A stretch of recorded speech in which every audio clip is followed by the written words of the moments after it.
같이 묵도하심으로 성령 강림의 13번째 주일 예배 하나님 앞에 올려드리겠습니다. 다 같이 묵도하겠습니다.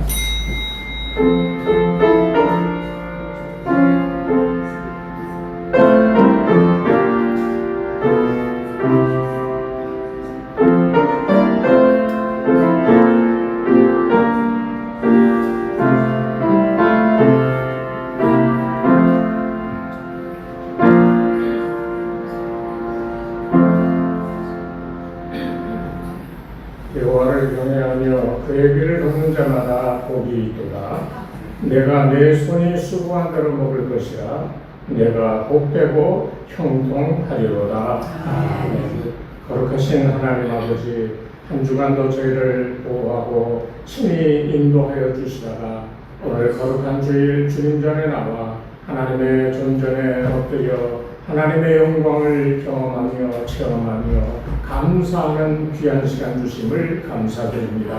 이 시간을 통하여 우리의 허물과 죄가 씻김받게 도와주시고 우리의 눈이 열려 하나님의 그 영광스러운 그 보좌를 바라보며 하나님의 친히 강림하셔서 우리를 도와주시며 우리의 상처를 씻겨주시며 우리로 강건하게 다시금 세워주시는, 그래서 하나님께 우리의 온 몸과 마음을 다드려 큰 영광 돌리는 복된 시간 되게 인도하여 주시옵소서. 예수님의 이름으로 기도드리옵나이다. 아멘. 찬송가 1장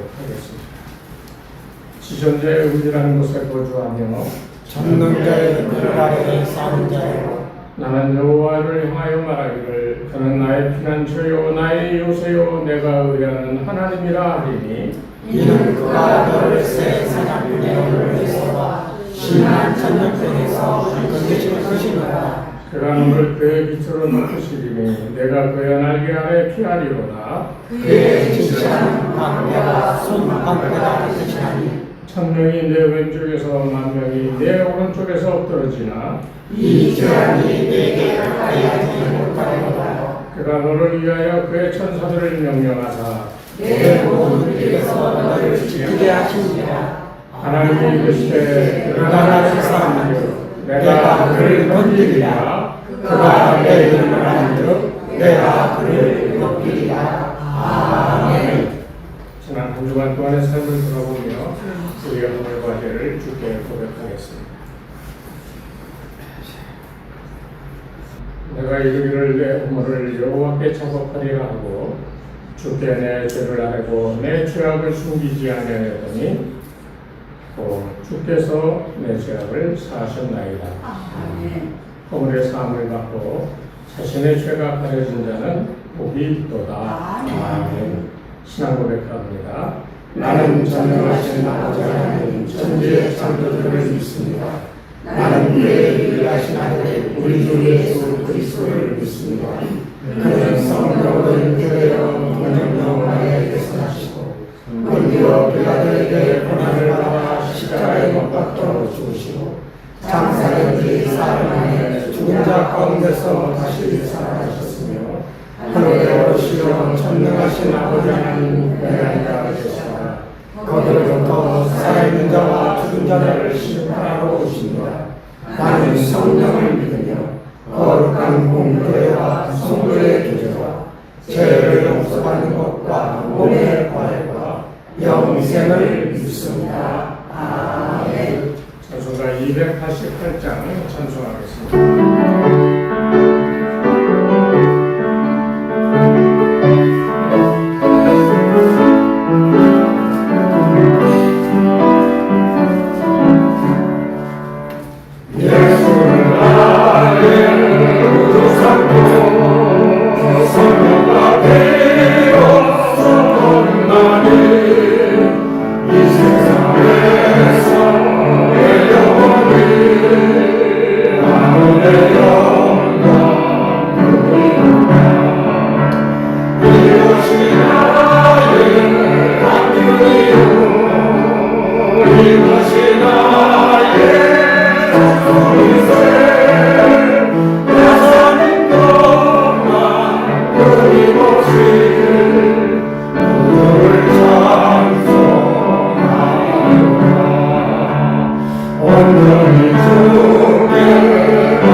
오늘 주시는 하나님의 말씀은 구약성경 시편 119편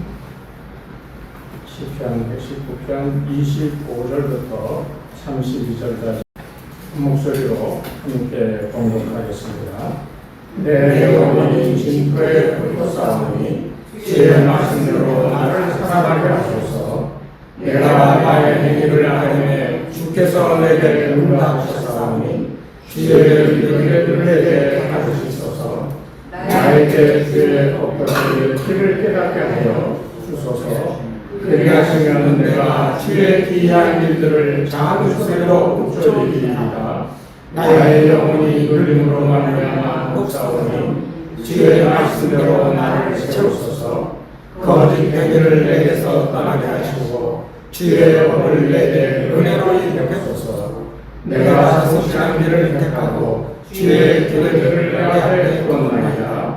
내가 주의 친구들의 명예를 쌓으니 여호와여 내가 수치를 당하지 말게 하소서.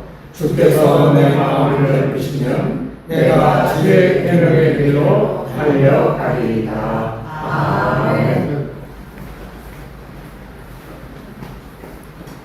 할렐루야. 아멘. 우리 주님의 은혜와 평강이 여러분 가운데 늘 함께 하시기를 주의 이름으로 축복합니다. 아멘. 사실 제가 올 한 해 이렇게 돌아보니까 수술해서 몸 상태가 극히 연약해진 상태에서 넘어지고 갈비뼈 나가고 또 지난 토요일에는 또 교통사고까지 당해서 아주 너무나 힘든 시간을 보냈더라고요. 4월부터 시작해서 지금 9월인데 5개월째 너무너무 힘들게 보냈고 또 그동안 잘 먹지를 못해가지고 목이 쉬었다 생각했는데 의사가 그렇더라고요. 먹지를 못해서 힘이 없어서 그런 거라고. 그래서 이제는 이런 어려움이 우리 장모님들 기도하시는 것처럼 다 오래 가시나가고 이제 하나님께서 새해에 우리에게 새로운 길을 열어주시고 더 크게 부흥케 하시는 역사가 있을 거다. 그렇게 늘 기도하신다는데 정말 그 기도가 제 마음속에 탁 들어와요. 자, 이제 힘든 거 여기서 끝내자. 개인적으로도 그렇고 교회적으로도 그렇고 우리 성도들의 가정의 여러 가지 문제들도 볼 때 이제 끝날 때가 되었다 하는 생각이 들어요. 그래서 이제 끝나려면 정말 깨끗하게 끝나야 되거든요. 지지부진하게 이렇게 끌고 가면 이게 안 돼. 새로운 마음 먹고 뭘 하려고 그러는데 발목이 자꾸 걸려요. 그래서 정말 이 성경에 이런 어려움 가운데서 그 어려움을 이겨냈던 사람이 누군가 하고 쭉 살펴봤더니 다윗 왕이더라고요. 특별히 119편은 다윗이 자기의 삶을 돌아보면서 죄 지은 것, 또 하나님께 온전치 못하였던 것, 또 사람들과의 관계, 뭐 이런 쭉 제일 시편 가운데 긴 시편이잖아요. 그 시편을 통하여 자기의 당하는 어려움, 그리고 하나님 앞에 엎드려 고함에 용서받고 힘을 얻고 새로운 삶을 살아가고자 하는 그 의지와 노력이 하나님의 은혜 가운데서 진행되어지는 것을 고백하고 있는 그 시편이에요. 오늘 특별히 우리가 읽은 25절로 32절 말씀이 그렇다고 얘기할 수가 있습니다. 여기 오늘 우리가 읽은 것처럼 여기 특별히 25절 같은 경우는 내용이 진토에 붙어 싸우니 진토에 붙었다라고 하는 말이 무엇이겠습니까? 진토가 뭐예요? 땅바닥이에요. 땅 구덩이를 얘기하는 거예요. 그 진토에 내 이 영혼이 그 바닥에 있다라고 하는 말은 내 생명이 다하였음을 인간으로서는 도저히 어떻게 할 수 없는 지경에까지 이르렀음을 얘기하는 것이고, 진토에 붙었다라고 하는 말은 이제 곧 죽음이 임박한 상태라고 하는 것을 얘기하는 거예요. 그렇잖아요. 사람이 땅에 누일 때가 언제입니까? 죽을 때 땅에 묻잖아요. 지금 그런 표현을 지금 이 다윗은 사용하고 있어요. 그렇기 때문에 이 진토라고 하는 말은 무덤이나 음부를 의미하는 그런 뜻으로 사용되어지곤 했습니다. 그러니까 이 다윗은 자기가 지금 죽음 일보 직전에 아주 위태로운 지경에 처해 있음을 지금 고백하고 있는 거예요.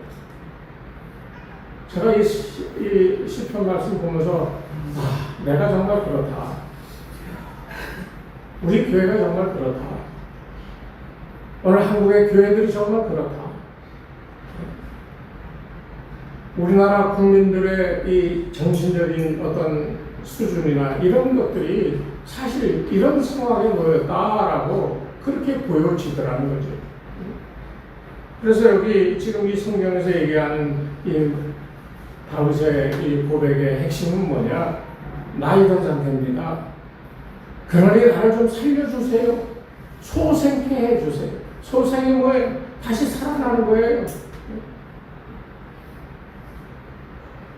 어저께 어디 갔다 오는데 너무 힘이 없어서 차를 렌트를 해서 하는데 남의 차 또 긁으면 안 되니까 얼마나 조심해서 왔다 갔다 해놓으면 집에 딱 들어오니까요. 완전히 기진맥진해가지고 쓰러질 것 같아요. 그래서 무조건 밥을 이만큼 퍼가지고 막 먹었어요. 또 집사람이 마침 김치찌개를 막 잘 끓여놓고 그래서 그 김치찌개하고 밥을 그냥 막 우겨넣어서 그래도 좀 힘이 없는 것 같아. 집사람이 들어왔길래 여보 그 모닝빵에다가 치즈 넣고 햄 있으면 햄 넣고 그거 하나 해줘. 밥을 잔뜩 먹었는데 또 먹어야겠다라고 하는 생각이 들어요. 저는 어제 그런 것을 이렇게 제가 해가면서 무엇을 느꼈냐면 다윗이 하나님 나를 소생시켜 주세요 하는 이 말의 의미가 내가 살려고 노력하는 그 행위 가운데 핵심이 하나님께서 살려주시면 살 것이다라고 하는 거예요. 아멘. 저도 그렇고 집사람도 그렇고 걱정을 많이 하지만은 제가 이 말씀을 보면서 문제 해결의 열쇠는 이곳에 있구나라고 하는 것을 다시 한번 깨달았습니다.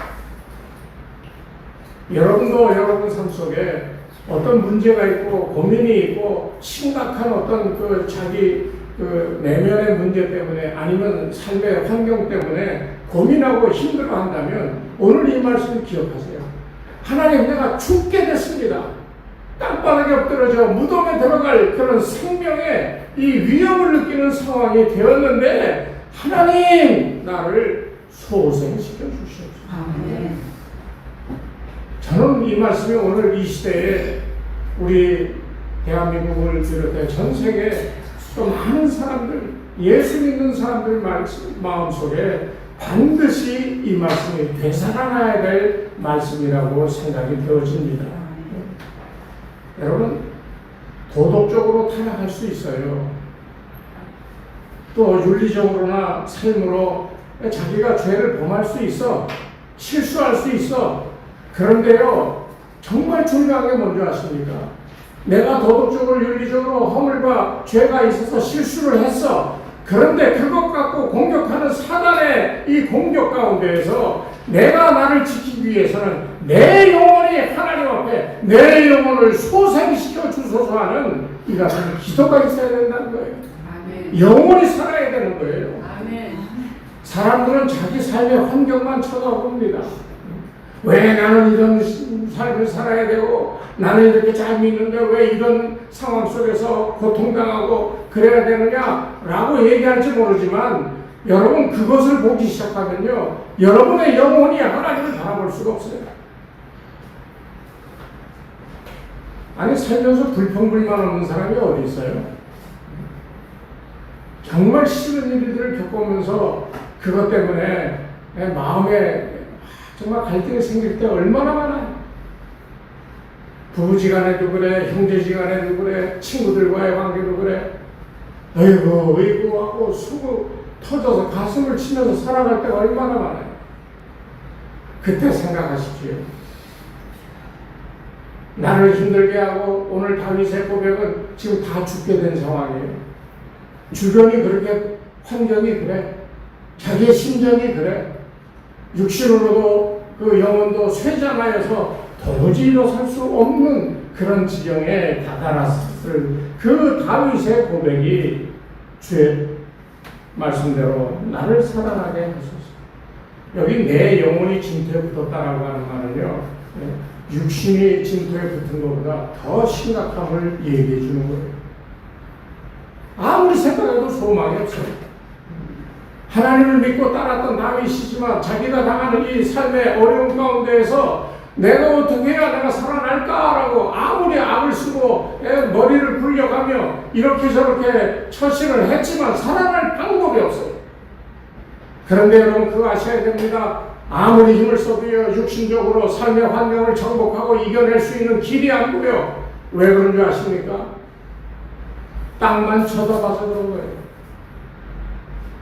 여러분의 영혼이 그 어려운 순간에 눈을 번쩍 떠 어렵게라도 하늘을 바라보며 하나님의 도움의 손길을 구하며 그것을 바라볼 수만 있다면 여러분은 삶의 환경도 이겨낼 뿐만 아니라 하나님의 복된 축복이 임하게 될 줄로 믿으시기를 바랍니다.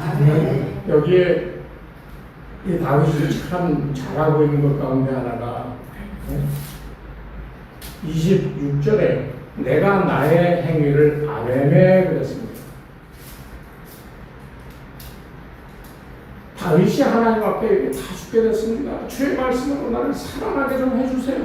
주의 말씀으로라고 하는 말을 이 구약시대는 하나님께서 다윗에게 말씀하시는 거예요. 친히. 뭐 그런 적이 한두 번이었나요? 아니면 하나님께서 그 선지자를 통하여 다윗에게 와서 야 다윗아, 내가 너를 이렇게 해주겠다, 그러니 힘내라, 용기 잃지 마라, 이렇게 북돋아주는 그런 말씀이기도 하지만은 여기에 말씀은 하나님의 친히 그 마음을 주장하시는 역사를 얘기합니다. 우리가 믿으면서 정말 우리가 그냥 대충 믿는 것 같은 믿음일 수밖에 없는 그런 느낌이 드는 이유가 여기 있어요. 주의 말씀이 나를 소생케 해주소서. 지금은 우리가 주의 말씀이 이미 우리 손에 다 들려 있어요. 그러니까 성경을 안 읽으니까 모르는 거죠. 시험을 보는데요.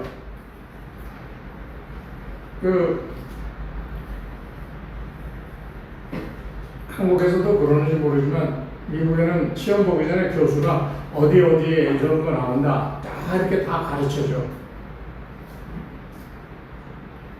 가르쳐 줬으니까 그거 열심히 외우고 공부해야지. 근데 나 그거 안 봐도 나 다 알아. 그리고 안 보고 시험 보면 그 학생은 틀림없이 좋은 점수를 못 받더라. 왜? 저같이 영어가 딸리고 좀 잘 못 듣고 그러더라도 선생님이 야 여기서 이렇게 나온다. 저는 그걸 다 외워버려. 자랑이 아니라 다 외워버려서 책 있는 내용을 그대로 다 써. 정답이죠. 근데 A는 못 받아. 왜냐하면 네 생각이 여기 없다는 거예요. 우리의 일상생활에 신앙생활의 모습이 바로 이런 거예요. 하나님이 우리에게 말씀하시면 아멘하고 그것이 내 영혼이 살아나게 하는 그 힘이 되어야 되는데 우리는 그 힘을 세상에서 찾고 있으니 우리의 영혼이 살아날 수 있는 기회를 자꾸 빼앗기게 되어지는 거예요. 여러분의 삶 속에 하나님의 말씀이 어쩌다 성경을 펼쳐들고 한 구절이라도 읽었다고 그 구절이 여러분 마음속에 되살아나 여러분에게 힘이 되어질 수 있는 이런 기회가 참으로 여러분 인생 가운데 많아지는 이런 축복이 함께 하시기를 주의 이름으로 축복합니다. 그러려면 고해해야 돼요. 자기 것 싹 숨겨놓고 하나님 이런 사람 많거든요. 자기의 생각 예배 드리면서 예배 드리는 가운데 자기 생각을 가지고 이렇게 판단하는 사람도 있어요. 제가 정말 싫어하는 사람이 그런 사람이에요. 아니 예배 시간에 무슨 자기 생각 갖고 주변을 살피고 설교를 이렇게 분석하고 사람들과의 관계를 이렇게 보면 그게 무슨 예배입니까? 제가 단언하는 건데 예배는 여러분이 하나님 앞에 개인적으로 쓴 거라고 그랬잖아요. 하나님의 앞에 섰는데 딴 짓을 해요? 딴 생각을 해요? 이거야말로 하나님을 무시하는 행위입니다. 꼭 기억하시지요. 여러분은 하나님 앞에 선 거예요. 그래서 하나님께 구하는 거예요. 뭘 구해요? 내 모든 것을 구하는 겁니다.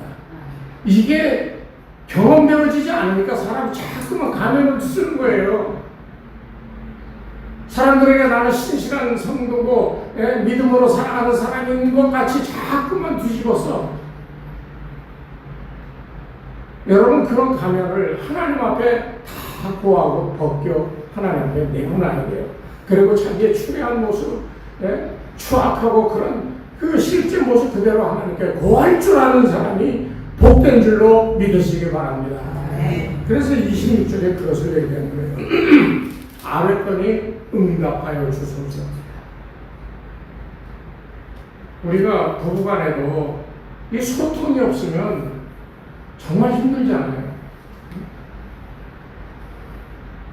여보 이거 이렇게 해야 돼. 그러니까 당신이 이렇게 좀 해줘. 그런데 안 하고 몰라. 당신 알았어. 이런 남편들 많죠. 또 남편이 자상하게 여보 요번에는 이런 거 좀 해보자. 그러는데 그렇게 그러면서 탁 튕겨버리는 그런 것들이 우리 생활 속에 참 많잖아요. 비즈니스를 해도 마찬가지고요. 특별히 교회 나와 성도의 교제와 예배를 드리는데도 이런 태도로 예배에 참석하고 드리는 자들이 있어요. 여러분 소통해야 됩니다. 성도의 신령한 교통함이 있어야 되고요. 그리고 하나님과 내가 예배 가운데 하나님과 교통하는 지난주에 얘기했잖아요. 여러분 마음에 성령이 거하시는 성전이 있는 것을 깨닫고 날마다 성전문을 열고 들어가 성령님과 함께 교제해야 된다고 그랬잖아요. 이것이 체험되어지지 않은 사람은요, 제가 장담컨대 구원받았다라고 확신할 수 있는 근거가 없습니다. 우리가 정말 이걸 알아야 돼요. 사람 좀 성격이 못되고 그럴 수 있어요. 말하는 게 좀 투가 좀 딱딱하고 싸늘하고 좀 그럴 수 있어. 그런데 그거 갖고 그 사람을 판단해서는 안 돼요. 무엇을 갖고 판단해야 되느냐? 이 사람이 날마다 마음문을 열고 마음의 성전에 들어가 성령과 교통하며 살아가는 것. 이게 구원의 결정적인 증거가 되어지는 겁니다. 성경 많이 알고요. 예전에 한동안 그런 분들이 유행했죠. 무슨 뭐 부흥 집회하고 막 우리 저 교회에서도 부흥 집회하고서는 그 버스도 사고 그랬었잖아요. 한국으로. 그 사람들 다 어디 갔어요? 제가 개인적으로 몇 번 연락도 하고 그랬는데 다 도망갔어요. 어떻게 해서? 한몫 단단히 챙겨서. 우리가 이런 류의 교통이 있어서는 안 되는 거예요. 여러분 개인이 뭐 특별하게 뭘 하라는 게 아니에요. 아침에 일어나면요, 성령님과의 교통을 위하여 여러분이 조용히 묵상하며 주님, 내가 주님의 성령과 이 시간 교통하며 오늘 살아갈 수 있는 지혜와 힘과 능력을 얻기 원합니다. 그렇게 기도하세요. 1분도 안 걸려요. 그리고 하루 종일 살아가면서 종종 시간 날 때마다 잠시 주의 성령이 나와 지금 함께 하시니 내가 하는 일을 형통하게 하실 줄로 믿습니다. 확인 기도, 확신 있게 기도하면서 이러고 살아가는 거예요. 그 확신이 점점 내 마음속에 와 닿았을 때 주께서 내게 말씀하시는 줄로 믿고 그 말씀대로 순종하는 것이 우리의 신앙생활에 가장 중요한 의미가 있는 삶이라고 말씀드릴 수 있습니다. 그래서 오늘 이 25절로 32절을 보면 크게 네 단계로 나눕니다. 전체적으로 보면 바울의 탄식과 간구가 들어가 있는데, 첫 번째는 아까 얘기했던 내 영혼이 진토에 붙었다라고 하는 그 탄식이 여기 기록되어져 있어요. 탄식이 있으면요, 그 탄식에는 자기의 형편과 처지를 너무나도 잘 알아서 거짓없이 고하는 순순히 따라오게 돼 있어요. 그러니까 자기가 지금 이렇게 모든 이 삶에 외부적으로나 내적으로 참으로 엉망진창이 돼서 뭘 해야 할지, 또 그렇게 할 수 있는 힘도 없는 그런 나약한 그 상황 속에서 탄식하고 있으면서 그 탄식이 이제 어떻게 변하는가 하면 영혼이 다시 소생케 해달라고 하는 기도로 연결되어지는 것을 볼 수가 있습니다. 여호와여, 주의 섭리와 은혜로 다시 생기를 부으사 깊은 병에 빠진 나를 일으켜 주소서. 여러분, 이런 기도가 얼마나 위대한 기도인지 아십니까? 자기 처지와 형편을 정확하게 짚어서 그것으로부터 내가 발부둥치며 헤어나오려고 애쓰는 것이 아니라 이 문제를 해결할 수 있는 분은 여호와 하나님밖에 없음을 깨닫고 그에게 매어달리는 기도가 따라 나올 수밖에 없다는 거예요. 저는 여러분들에게 이 패턴을 생활 속에서 늘 기억하기를 여러분에게 부탁을 드립니다. 여러분을 스스로 잘 아셔야 됩니다. 나는 어떤 존재인가?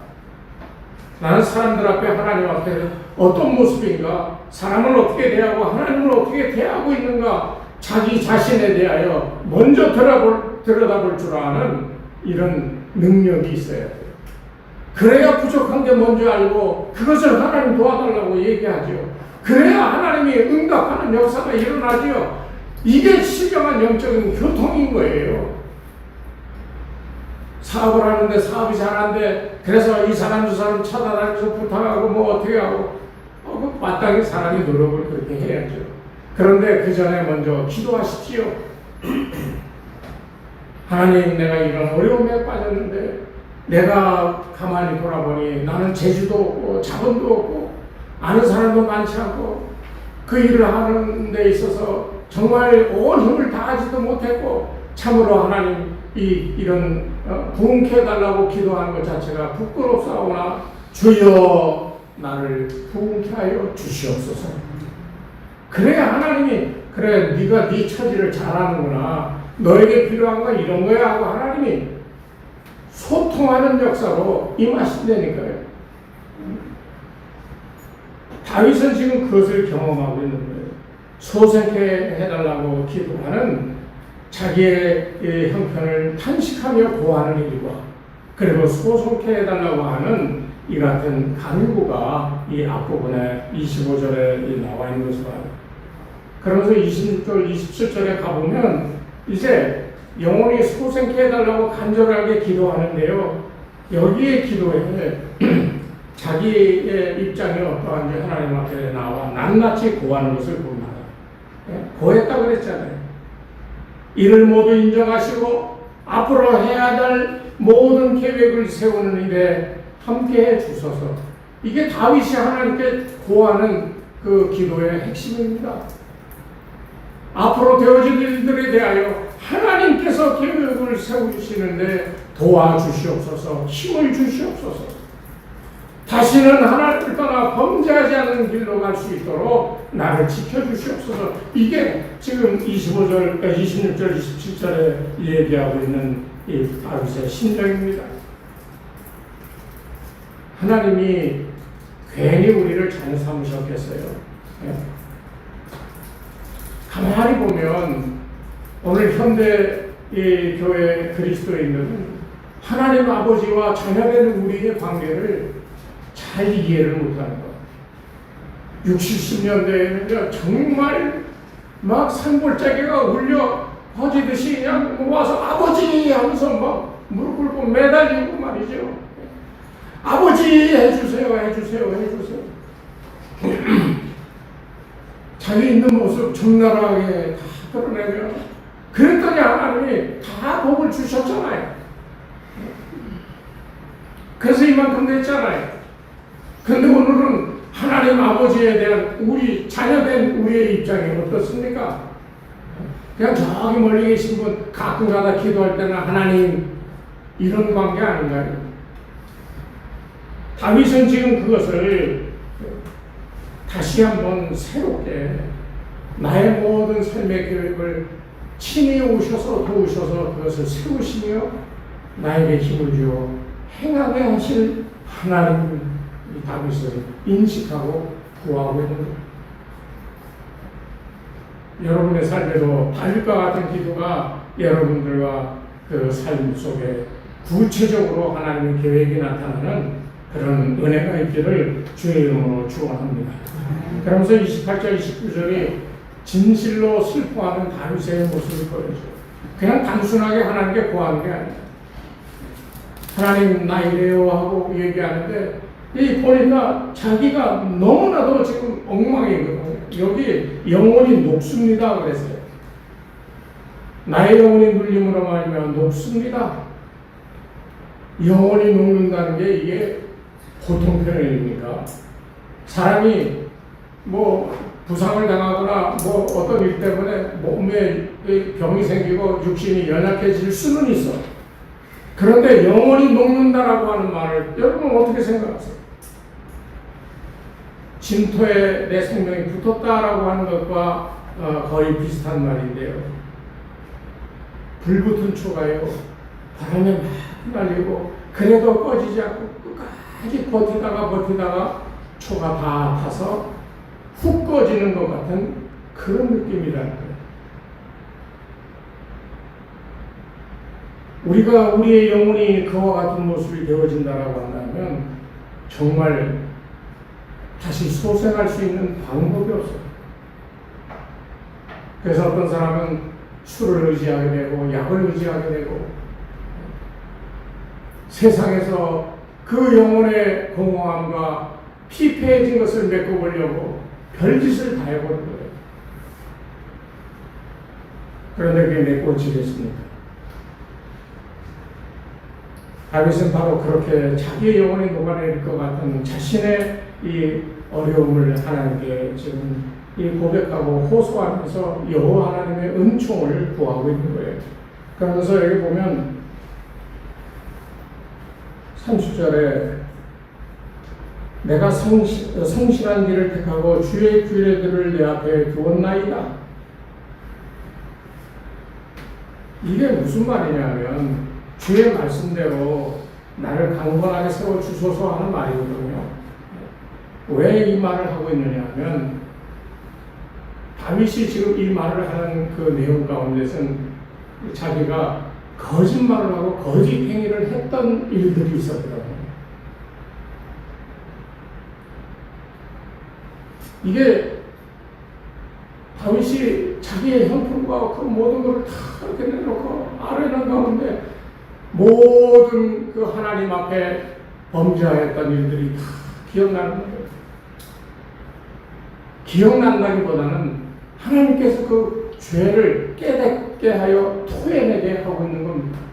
사도 바울이 로마서 16장에서 얘기하는 것처럼 마지막 때 하나님 앞에 서면 그 사람마다 자기의 죄를 짚고 나는 입을 다물고 말을 안 하려고 하는데 그냥 다 고백하게 되어 있다는 거예요. 바로 그런 의미입니다. 무슨 죄를 거짓을 행하였는가? 사무엘상 21장에 보면 노 땅에 그 제사장인 그 아미멜렉이라고 하는 제사장이 있었는데 거기에 찾아갔어요. 떡을 좀 달라고 그랬어요. 그러니까 이 아미멜렉이 아니 당신은 왕으로 기름 부음을 받은 사람 아닙니까? 뭐 이러면서 놀라면서 묻는 거예요. 그랬더니 다윗이 뭐라고 하냐면 사울 왕께서 왜 물었냐면 왜 당신 같은 사람이 혼자 이렇게 여기를 왔느냐? 그랬을 때 다윗이 뭐라고 그러냐면 사울 왕께서 내게 특별한 일을 맡기고 사람들을 데리고 다니지 말고 혼자 잘 살펴보고 오라고 그래서 내가 혼자 여기 왔다라고 거짓말을 해요. 자기는 지금 쫓겨다니고 도망다니는 상황인데 거짓말을 하는 거예요. 또 사무엘상 21장 13절 이후에 보면 가드 왕이라고 하는 그 아기스라고 하는 왕이 있는데 이 다윗이 사울의 이 핍박을 피해서 도망가서 이 가드 땅에 가가지고 가드 왕 앞에 갔는데 위협을 느끼는 거예요. 다윗이 미친 척해서 그랬더니 그 가드 왕 이 아기스가 아니 이런 미친놈을 왜 여기까지 데리고 왔냐? 그냥 내보내라. 그래서 위협을 넘기고 이제 도망갈 수 있게 되었던 일이 있어요.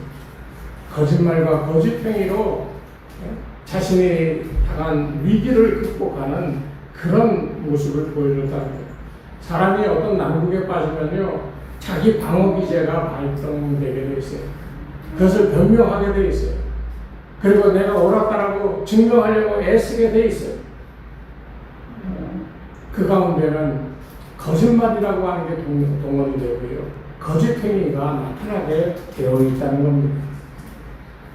그렇기 때문에 다윗은 하나님께 기도하여 더 이상 이런 죄에 말려들지 않게 해달라고 지금 호소하고 있는 거예요. 저도 마찬가지고 여러분도 마찬가지고요. 삶의 상황이 어떠하든지 간에 우리가 하나님 편에 서 있던 그 발을 휘어 변명하며 자기를 스스로 방어하고자 세상적으로 일을 만드는 일보다는 그냥 하나님께 머물러 있으며 나에게로 고하고 용서받고 다시 세워주시는 이 은총을 입고 살아가는 것이 우리가 받는 복 중에 가장 귀한 복이다. 그렇게 얘기할 수가 있는 거예요. 이게 진실된 오늘 성경에 나오는 다윗의 모습입니다. 이게 세 번째 모습이고 마지막 네 번째는 30절부터 32절인데 신앙생활의 목적을 이루고자 하는 사람들, 저와 여러분 같이 하늘나라 백성으로 이 땅을 살아가고 마지막 때에 들림받아 하나님 나라에 들어가고자 하는 사람들은 무엇보다도 먼저 신중하게 생각하여 옳은 길을 택할 줄 알아야 합니다. 사람이 살다 보면 연고에 많이 집착합니다. 지역주의, 또 학연, 또 끼리끼리 모이는 모임, 교회 안에서도 얼마나 많았어요.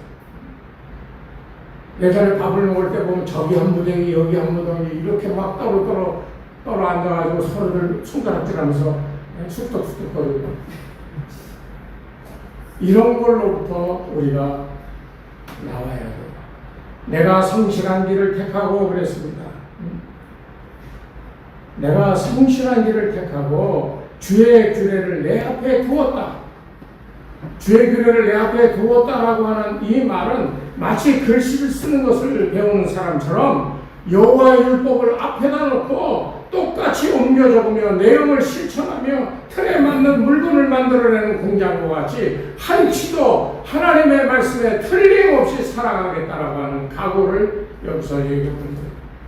원래 그 신명기에 보면 그 신명기에 몇 장인지 제가 기억이 잘 안 나는데 그 신명기에 보면 17장인가 그래요. 이 율법을 왕의 기름 부은 자들은 그것을 가져다가 이렇게 이제 이 대피를 해서 그것을 쓰라고 그랬어요. 그리고 그것을 앞에 두고 그것을 가지고 어떻게 살아야 되고 어떻게 다스려야 되고 어떻게 하나님 섬겨야 되는지를 그것을 눈앞에다 두고 매일매일 읽으면서 그대로 행할 것을 명령하고 있거든요. 지금 다윗은 바로 그것을 얘기하고 있고 하나님의 말씀을 내 앞에 두고 그것을 내가 읽어가며 그것을 깨달아 그 하나님의 말씀대로 충실하게 살아가겠다라고 하는 것을 여기서 다짐하고 있는 거예요. 오늘 성도들이 해야 될 삶의 이 모범이 바로 여기 있습니다. 사람이 생각이 없겠어요. 왜? 다 생각이 있지요. 똑같은 일을 하려고 해도 각각 의견이 다 다르고 다 들어서 그것 때문에 다툼도 일어나고 그러잖아요. 선한 일을 해보자 그러는데 거기에 분쟁이 일어나잖아요. 왜 그렇습니까? 하나님의 말씀을 앞에 두지 아니하고 그 말씀을 기준으로 하지 아니하고 자기 생각, 세상의 경험을 가져다 대니 각각 다른 경험과 지식이 부딪힐 수밖에 없다는 거예요. 여러분 꼭 기억하십시오. 성실한 길, 하나님의 말씀을 앞에 두고 그 말씀대로 따라 살려고 하는 성실한 길을 스스로 택한 그리스도인들은 끝날까지 견고한 믿음을 지킬 수 있음을 기억하시기 바랍니다. 그런데요, 우연히 그리스도를 알게 된 자들, 그래서 함께 나와 예배드리는 이 사람들은요, 바람이 불 때마다 이리저리 흔들립니다. 정말입니다. 이리저리 흔들려요. 그래서 31절에 여호와여 내가 수치를 당하지 말게 하소서, 그런 이유가 바로 그거예요. 세상의 흐름에 흔들려서 실수해서 하나님으로부터 버림받고 지금 그렇잖아요. 다시는 이런 수치를 당하지 않게 하나님 주의 말씀을 내 앞에 두었사오니 말씀 따라 살아갈 수 있게 도와주소서 하는 것이 이 다윗의 얘기입니다. 여러분, 우리 신앙생활의 핵심은 다윗이 오늘 보여줘요. 자기의 죄를 거침없이 다 알고 내 형편이 어떤지를 깨달아 하나님의 도움을 구하는 것으로부터 시작해요. 다시는 그런 삶을 살지 않도록, 다시는 수치를 당하지 아니하도록 주의 말씀을 내 앞에 두고 그 말씀 따라 살아갈 수 있도록 도와주시옵소서 하는 이 다윗의 이 고백이 바로 오늘 저와 여러분의 삶의 고백이 되어야 됩니다. 간절히 바라기는 여러분, 오늘 다윗의 고백처럼 탄식과 간구와 그리고 앞으로 하나님 말씀대로 살겠다라고 하는 강한 의지와 실천해 나가는 능력이 여러분 내내 살아가는 동안에 여러분 함께 하시기를 주 이름으로 축원합니다. 하나님 아버지 감사합니다. 부족하고 연약하지만 그래도 하나님의 은혜로 살았습니다. 주님, 하나님의 은혜로 살았음에도 우리가 그것을 까맣게 잊어버리고 우리의 힘으로 우리의 능력으로 살았던 것처럼 착각할 때가 많은데, 그러다 실수하고 넘어져서 탄식하고 불평불만이 쏟아져 나올 때 주여 오늘 다윗의 이 고백을 기억하게 도와 주시옵소서. 다 주께 자신을 있는 그대로 고백하게 도와주시옵시고, 주께서 우리에게 함께 하심으로 우리를 하나님의 말씀에 비추어 말씀 따라 살아가는, 그래서 온갖 핍박과 어려움이 있할지라도 흔들리지 않는 견고한 믿음으로 살아갈 수 있는 사랑하는 성도들에게 축복하여 주시옵소서. 이제는 우리 주 예수 그리스도의 은혜와 하나님 아버지의 무한하신 사랑하심과 성령님의 감화감동 인도하심이 이 시간 머리 숙인 주의 백성들 위해, 저들의 가정과 자녀들과 생활 위에, 이 교회 위에 이제로부터 영원토록 함께 하옵시기를 간절히 축원하옵나이다. 아멘.